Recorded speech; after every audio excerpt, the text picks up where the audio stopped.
तो भाई क्रिएटिन होता क्या है, कहाँ बनता है, कैसे बनता है, हमारी बॉडी में जाके क्या करता है, किसे लेना चाहिए, किसे नहीं लेना चाहिए, कितना लेना चाहिए, कब लेना चाहिए, क्रिएटिन के टाइप्स और जो फैक्ट्री में क्रिएटिन बनता है वो कैसे बनता है, इस वीडियो को देखने के बाद सारी चीज़ हमें समझ में आ जाएगी। तो भाई सबसे पहली चीज़ कि क्रिएटिन आखिर बनता कैसे है, क्रिएटिन क्या है।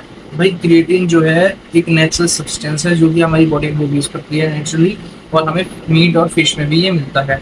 दूसरी चीज़ भाई क्रिएटिन जो है हमारे लीवर में बनता है, और बाकी किडनी और पैनक्रियाज लीवर की हेल्प करते हैं क्रिएटिन के प्रोडक्शन में। तीसरी चीज़ भाई क्रिएटिन काम कैसे करता है। तो भाई जब सबसे पहले जो आप क्रिएटिन लेते हो तो आपकी वो स्मॉल इंटेस्टाइन में जाके एब्जॉर्ब होता है।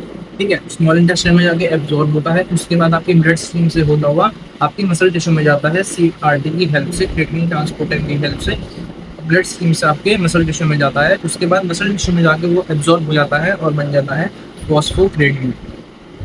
फॉस्फोक्रेटिन जब वो कन्वर्ट हो जाता है तो उसके बाद फिर वो, जब भी हमें कोई एक्टिविटी करनी होती है, कोई वर्कआउट करनी होती है, तो जब भी हमें एटीपी की नीड होती है, एटीपी एक एनर्जी सोर्स है, वो भी मैं अभी समझाऊंगा। तो जब भी हमें एटीपी की नीड होती है तो वो हमें एटीपी प्रोवाइड करता है और हम अच्छी वर्कआउट कर पाते हैं, अच्छा वेट उठा पाते हैं। अब भाई एटीपी क्या है, एटीपी एक एनर्जी सोर्स है। जब भी हम कोई एक्टिविटी करते हैं, कोई मूवमेंट करते हैं, कोई कॉन्ट्रैक्शन करते हैं, या फिर कोई भी एक्सप्लोसिव वर्कआउट करते हैं, तो उस टाइम जो हमारी एनर्जी यूज हो रही है वो है हमारी एटीपी। तो जब हम एटीपी यूज करते हैं, वो वाली एनर्जी यूज करते हैं, जैसे मान लो हमने 12 kg के डंबल से 10 रेप्स मारे, तो वो 10 रेप्स मारने के बाद जो एटीपी है हमारा वो बन जाता है एडीपी।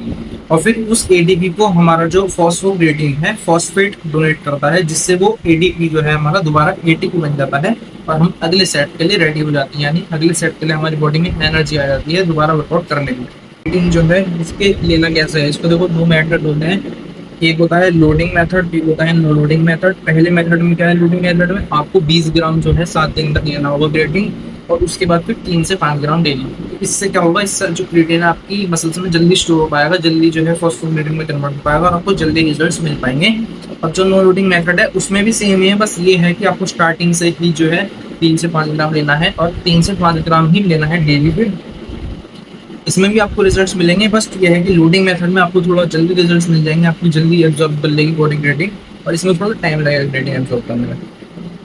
अब उसके बाद बात आती है भाई कितना लेना चाहिए और कब लेना चाहिए। तो देखो भाई, अगर आप नॉर्मल पर्सन हो, एवरेज पर्सन हो, मतलब नॉर्मल एक्टिविटी है आपकी, नॉर्मल जिम वगैरह जाते हो, आपको कोई कंपटीशन नहीं लड़ना, कोई आपको हैवी टास्क नहीं करना, हाल ही में कोई कॉम्बैट स्पोर्ट में फाइट नहीं करने जानी, भाई देखो नॉर्मल आप 3 से 5 ग्राम डेली क्रिएटिन ले सकते हो। और भाई कब लेना है, तो भाई देखो इसकी कोई टाइम नहीं है कि हाँ इस टाइम लेना चाहिए, आपको बस ये है कि कंसिस्टेंसी के साथ लेना होगा, तभी आपको रिजल्ट्स मिलेंगे अच्छे।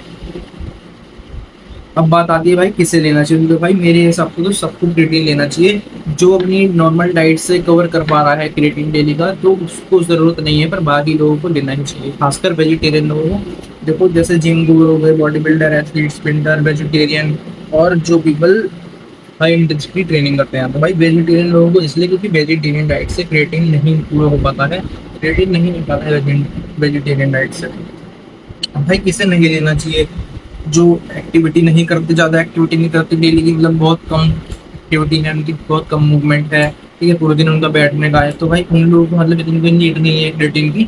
और भाई उन लोगों को जो अपना डाइट से पूरा कर सकते हैं, ये तो मैंने बता दिया। और भाई उन लोगों को जिनको भी किडनी डिजीज़ है, अगर आपको फिर भी लेना है तो आप डॉक्टर से कंसल्ट करो, उसके बाद ले सकते हो अगर वो कहते हैं तो। अब भाई बात आ रही है इसके टाइप्स की। तो भाई देखो मेन इसके 7 टाइप्स हैं क्रिएटिन के, पर फर्स्ट टाइप के अलावा बाकी 6 टाइप के बारे में आप लोग नहीं जानते होंगे। क्रिएटिन मोनोहाइड्रेट ही एक ऐसा टाइप है जो मार्केट में सबसे ज़्यादा फेमस है, बल्कि यही फेमस है और कोई भी फेमस नहीं है, और इसके बारे में मेरे ख्याल से कोई और जानता भी नहीं होगा। क्रिएटिन मोनोहाइड्रेट ही सबसे ज़्यादा रिसर्च और इफेक्टिव क्रिएटिन टाइप है मेरे ख्याल से, तो और सबसे ज़्यादा सस्ता भी यही आता है। तो बाकी क्रिएटिन के टाइप्स के बारे में बता के टाइम वेस्ट करने से भी कोई फ़ायदा नहीं है, एक ही क्रिएटिन है जो मार्केट में सबसे ज़्यादा सेल होता है। अब भाई बात आती है कि ये बनता कैसे है। फैक्ट्री में जो क्रिएटिन बनता है, क्रिएटिन पाउडर जो आप खरीदते हो, वो आखिर बनता क्या है। तो भाई देखो सबसे पहले जो है 2 केमिकल लिए जाते हैं, सैपोसाइन और साइनामाइड।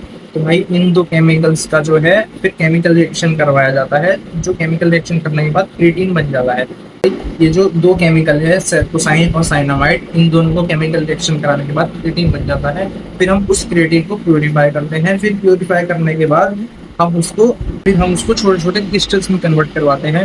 उसके बाद हम उसे ड्राई करते हैं। उसके बाद हम उसे ग्राइंड करते हैं, मतलब वो जो छोटे छोटे क्रिस्टल्स हैं उसके बाद वो ग्राइंड होते हैं। फिर वो पाउडर फॉर्म में बदल जाते हैं। फिर उसकी क्वालिटी टेस्ट होती है कि हाँ वो उसकी क्वालिटी कैसी है, उसकी प्योरिटी, पोटेंसी, हेवी मेटल्स और माइक्रोबियल टेस्ट। उसके बाद उसकी पैकेजिंग होती है और वो सेल होने लगता है। भाई ये प्रोसेस था उसका क्रिएटिन बनने का। जो फैक्ट्री में बनते हैं क्रिएटिन और जो आप खरीदते हो पाउडर, वो जो क्रिएटिन खरीदते हो आप मार्केट से, वो ऐसे बनते हैं क्रिएटिन पाउडर।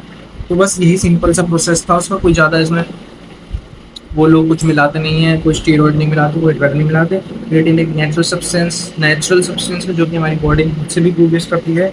ये सबसे ज़्यादा रिसर्च सप्लीमेंट है, सेफ है, इफेक्टिव है और अभी तक कोई भी ऐसा एविडेंस नहीं मिला है कि इससे पता चल पाए कि हाँ इससे हेयर फॉल सच में हो भी रहा है या नहीं और किडनी डैमेज हो भी रही है।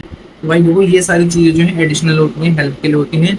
बिना ये सब चीज़ें बात की हैं, सबसे पहले होता है आपका वर्कआउट, आपकी डाइट, ठीक है, और आपकी स्लीप। ये 3 चीज़ें मेन हैं। तभी जाके आप ये सब चीज़ें ऐड करोगे तभी आपको अच्छे रिजल्ट मिलेंगे और ज़्यादा फास्ट रिजल्ट मिलेंगे। तो भाई इतनी थी मेरी वीडियो, ये मेरी फर्स्ट वीडियो है। आई होप आप लोगों को मेरी सारी बताई हुई बातें समझ में आई होंगी और क्रिएटिन से रिलेटेड सारी चीज़ें समझ में आ गई होंगी। और अभी तक अगर इस वीडियो में कोई टिका हुआ है तो भाई लाइक, शेयर और सब्सक्राइब कर देना। और thank you so much for watching.